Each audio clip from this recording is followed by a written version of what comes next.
संश्लेषित rubber.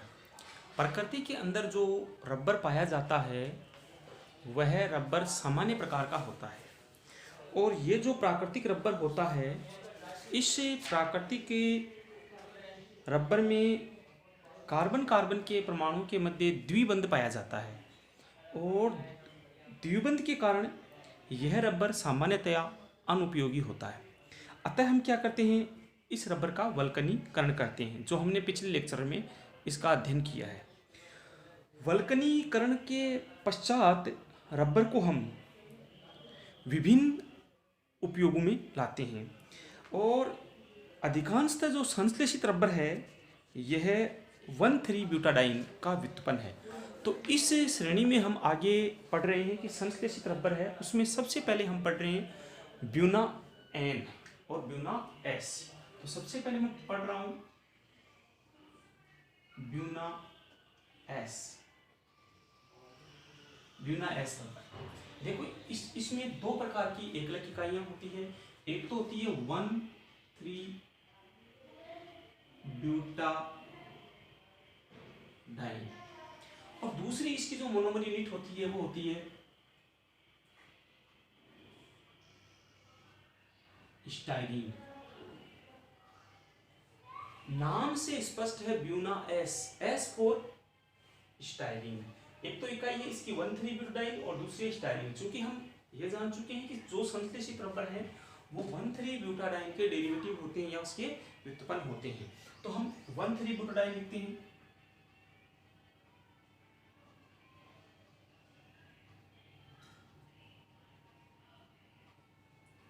Butadiene plus styrene.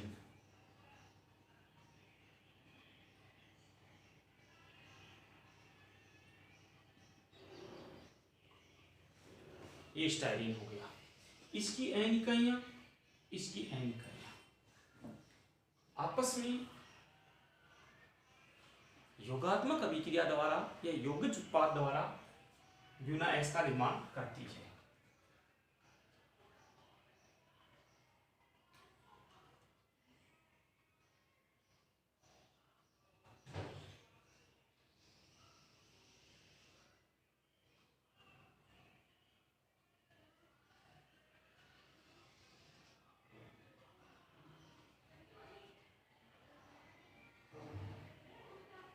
ये 1,3-ब्यूटाडाइन plus styrene दोनों मिलकर योगात्मक अभिक्रिया द्वारा यौगिक उत्पाद ब्यूना एस, जो क्या है, संश्लेषित रबर है।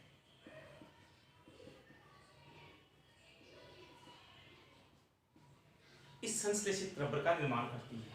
आप देखिए कि 1,3-ब्यूटाडाइन, ये 1,3-ब्यूटाडाइन की 4 कार्बन 1 2 3 4, ये 1,3-ब्यूटाडाइन को 1 2 3 4 4 कार्बन। ये स्टाइरीन बेंजीन वाले के ऊपर, एथिल समूह बेंजीन वाले के ऊपर एथिल समूह स्टाइरीन हो गया। ठीक है, इसमें यहां पर द्विबंध आ गया, ये इसका एडिशन हो गया, चेन दोनों तरफ चल रही है। अतः ये ब्यूना एस प्रकार का रबर है। ये ब्यूना एस जो रबर होता है उसकी एकलक इकाई 1,3-ब्यूटाडाइन तथा स्टाइरीन होती है। अब इसके उपयोग क्या है? इसके उपयोग क्या है? इसका सबसे ज्यादा उपयोग होता है टायर उद्योग में। मोटर गाड़ियों के, ऑटोमोबाइल्स के, व्हीकल्स के जो टायर बनाए जाते हैं वो टायर किसके होते हैं? स्टाइरीन के प्लस 1,3-ब्यूटाडाइन के होते हैं। तो ये ब्यूना एस के टायर बने हुए होते हैं। इसके अलावा इसका उपयोग जूतों के सोल यानी जूतों के जो निचला भाग होता है, तली बोलते हैं उसे, वह बनाने में भी इनका उपयोग होता है। जूते बनाना तथा टायर उद्योग में इसका उपयोग होता है। इसका मतलब स्पष्ट है कि ये जो रबर होता है ये अत्यधिक कठोर होता है। अगला अपना संश्लेषित रबर है पॉलीआइसोब्यूटाइलीन, PIB। तो पॉलीआइसोब्यूटाइलीन PIB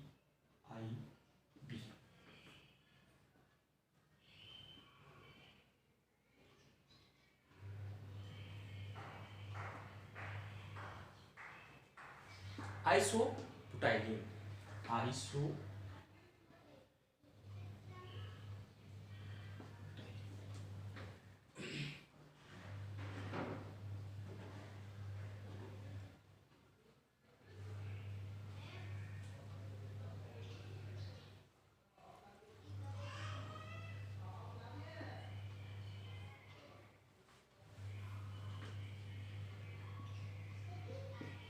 PIB।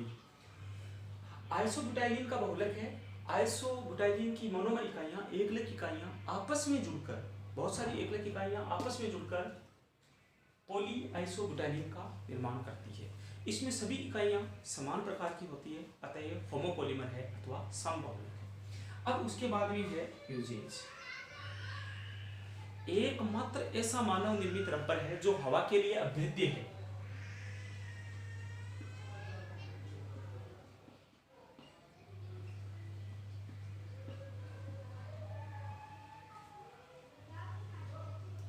यानी वायु को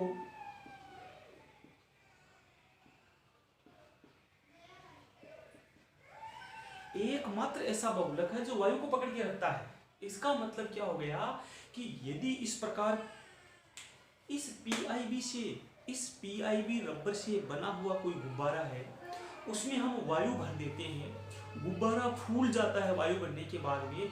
अब उसके मुंह को यदि हम 15 सेकंड तक पकड़ के रखते हैं और उसके बाद में उसके मुंह पर किसी भी प्रकार की गांठ नहीं लगाते हैं अथवा उसको पैक नहीं करते हैं और उसके बाद में उसको छोड़ देते हैं, तो उसकी वायु बाहर नहीं निकलती है। इसका मतलब ये वायु के लिए अभेद्य है, हवा को पकड़ के रखता है। एकमात्र ऐसा रबर या संश्लेषित रबर जो हवा के लिए अभेद्य है या वायु को पकड़े रखता है, वो है PIB। अब क्या होता है, वायु को पकड़ के रखता है, यानी कुछ समय तक वायु इसके अंदर जमी हुई रहती है। तो इसका उपयोग क्या है? इसका सबसे ज्यादा उपयोग हम करते हैं वही टायर इंडस्ट्री में, टायर बनाने के अलावा हम बास्केटबॉल हैं ये बनाने के अंदर इसका उपयोग करते हैं। इसके अलावा इसका उपयोग हम गुब्बारे बनाने में भी करते हैं। तो ये PIB है, हवा के लिए अभेद्य है।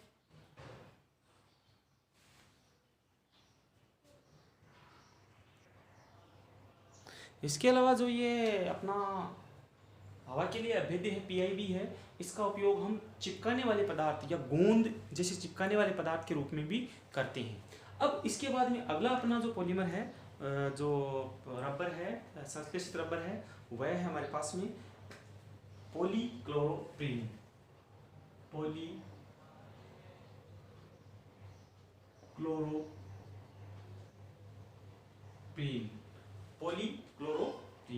पॉलीक्लोरोप्रीन है, इसका दूसरा नाम है नियोप्रीन।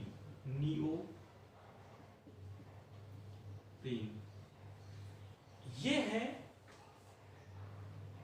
2-chloro-1,3-ब्यूटाडाइन का बहुलक होता है। इसमें 2-chloro-1,3-ब्यूटाडाइन की एकलक इकाइयां होती है जिनके योगात्मक योग से इस बहुलक का निर्माण होता है। तो जैसे अपन नियोप्रीन की एकलक इकाई बनाते हैं,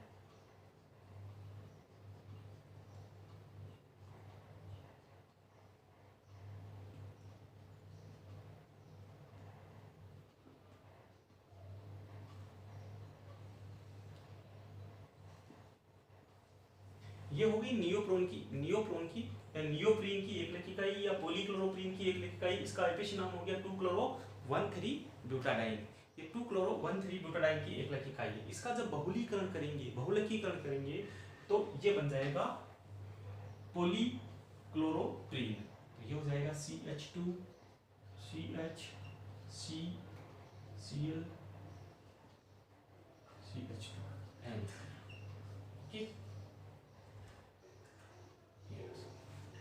ओके, ये हो गया पॉलीक्लोरोप्रीन।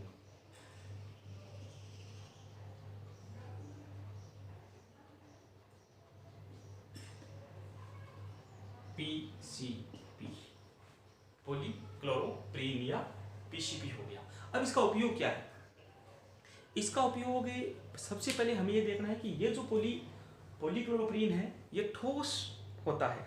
ठोस होने के कारण इसमें तेल के प्रति अच्छी प्रतिरोधकता होती है। अतः इसका उपयोग मोस्ट ऑफ हम इसका उपयोग करते हैं गैसकेट बनाने में, वाहनों के पट्टे बनाने में तथा होज बनाने में इसका उपयोग किया जाता है। गैसकेट होते हैं, गैसकेट के अंदर जो ऑटोमोबाइल्स होते हैं, जो गैस किट से चलने वाले, सीएनजी से चलने वाले, एलपीजी से चलने वाले जो ऑटोमोबाइल्स होते हैं, उनके अंदर ये गैस किट उपयोग में लिए जाते हैं। तो ये हमारा हो गया पॉलीक्लोरोप्रीन। इसके बाद में हम अगला देख रहे हैं, भुना एस हो गया, पॉलीआइसोब्यूटाइलीन हो गया, पीआईबी हो गया, पीसीपी हो गया है। उसके बाद में हम देखते हैं buna N, buna N, buna N. Buna S में तो 1,3-ब्यूटाडाइन के साथ में स्टाइलिन था। इस ब्यूना एन में 1,3-ब्यूटाडाइन के साथ एक्रिलोनाइट्राइल की इकाइयां होती है, एक्रिलोनाइट्राइल। तो इसकी जो एकलक इकाइयां वो होती है 1,3-ब्यूटाडाइन प्लस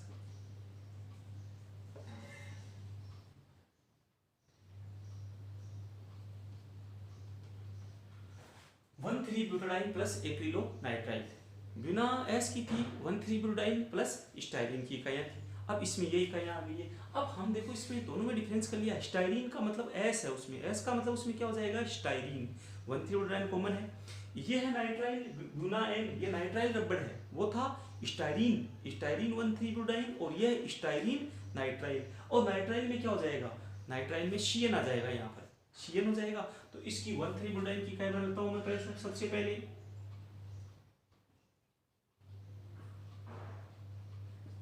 ये हो गई 1,3-ब्यूटाडाइन की इकाई। अब बदल लेता हूं मैं एक्रिलोनाइट्राइल की इकाई, एक्रिलोनाइट्राइल की इकाई।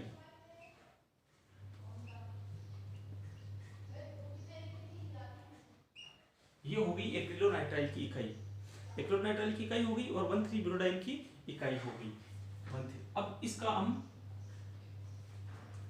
योगात्मक है, दोनों इकाइयां अलग अलग है, दोनों इकाइयां अलग अलग प्रकार की है, अतः ये क्या है, सहबहुलकन का उदाहरण है। तो सहबहुलकन का उदाहरण है, दोनों इकाइयां अलग अलग है। योग कर देते हैं, एडिशन कर देते हैं, इनका एडिशन करता हूं, हो गया 1 2 3 4 5 6, 6 कार्बन आ रहे हैं इसमें। तो 1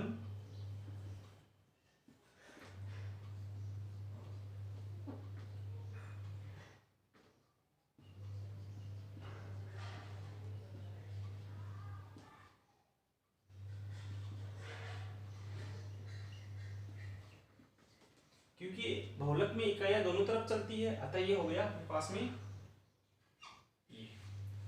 ये हो गया ब्यूना एन, ब्यूना एन 1,3-ब्यूटाडाइन प्लस एक्रिलोनाइट्राइल, ये हो गया ब्यूना एन रबर। ठीक है, ये भी सहबहुलीकरण का उदाहरण है। अब इसका उपयोग ये ओजोन डिप्लीकेशन के रूप में प्रयुक्त होता है। इसके अलावा ये भी जो ऑयल्स होते हैं, तेल होते हैं, जो फैटी एसिड्स होते हैं, उनके प्रति उच्च प्रतिरोधकता रखता है, उच्च प्रतिरोधकता रखता है। इसका घर्षण भी बहुत कम होता है, और ये जो ज्वाला के प्रति इसकी अच्छी प्रतिरोधकता होती है। अतः ज्वाला के प्रति देखो अच्छी प्रतिरोधकता है, घर्षण बहुत कम है, यानी रगड़ कम होती है, घर्षण कम करता है। इसके अलावा उच्च प्रतिरोधकता है, अतः इसका उपयोग हम ईंधन संग्रहित करने वाले ऑयल टैंक,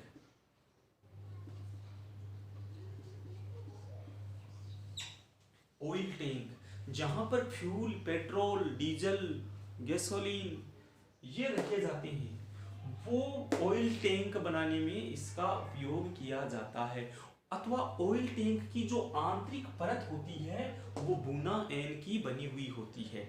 जबकि हमने देखा कि जो बुना एस है उसका उपयोग टायर उद्योग में होता है, टायर के अलावा उसके जूतों के सोल बनाने में होता है, ये पढ़ा। उसके बाद में हमने ये देखा कि जो पीआईबी है वो हवा के लिए अभेद्य होता है, तो हमने हवा के लिए अभेद्य होता तो इसका उपयोग हमने बताया कि टायर बनाने में, बास्केटबॉल के आंतरिक स्तर बनाने में, आजकल जो ट्यूबलेस टायर बनाते हैं वो भी पीआईबी के बने हुए होते हैं। उसके बाद में हमने पॉलीआइसोप्रीन या नियोप्रीन पढ़ा, तो नियोप्रीन जो ठोस रबर की भांति काम आता है, अतः होज बनाने के अंदर, गैसकेट बनाने में, पट्टे बनाने में इसका उपयोग होता है। और इसका उपयोग कहाँ होता है, इसके अलावा जो ब्यूना एन है इसका उपयोग कहाँ पर होता है, ब्यूना एन का उपयोग होता है हमारे ऑयल टैंक बनाने में, इसका मोस्ट ऑफ उपयोग होता है। इसके अलावा इसका उपयोग केबल होते हैं, जो इलेक्ट्रिक केबल होते हैं, इलेक्ट्रिक केबल का जो बाहरी आवरण होता है, बाहरी आवरण बड़ा कठोर होता है, वह बाहरी कठोर आवरण बनाने में भी इसका उपयोग किया जाता है। इसके अलावा हमारे पास में स्टाइरिन रबर होता है। स्टाइरिन रबर होता है उसमें 30% तो एक्रिलोनाइट्राइल होता है, 20% ब्यूटाडाइन होता है और 50% स्टाइरिन होता है। Acrylo, butadiene, styrene. अगला जो रबर है वो है acrylo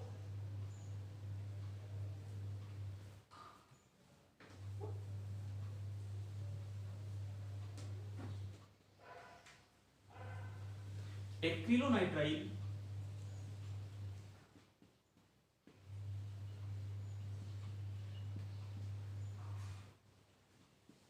acrylonitrile, butadiene, styrene, butadiene,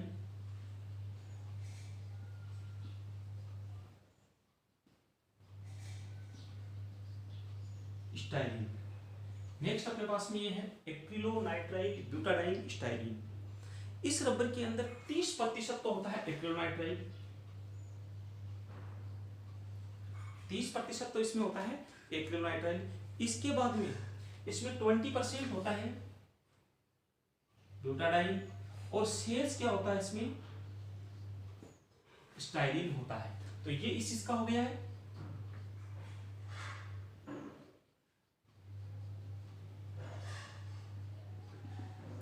तीस % इसकी मोनोमर इकाइयां प्लस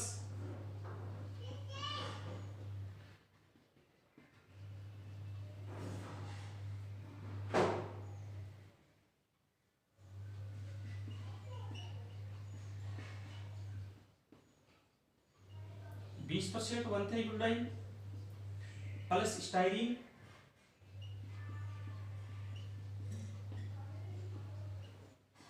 50%। ये यूनिट्स।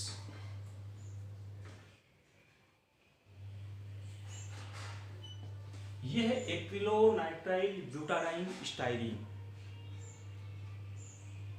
ये भी एक सहबहुलकन है क्योंकि इसमें 3 अलग अलग इकाइयां काम में आती है, अतः ये सहबहुलकन का उदाहरण है।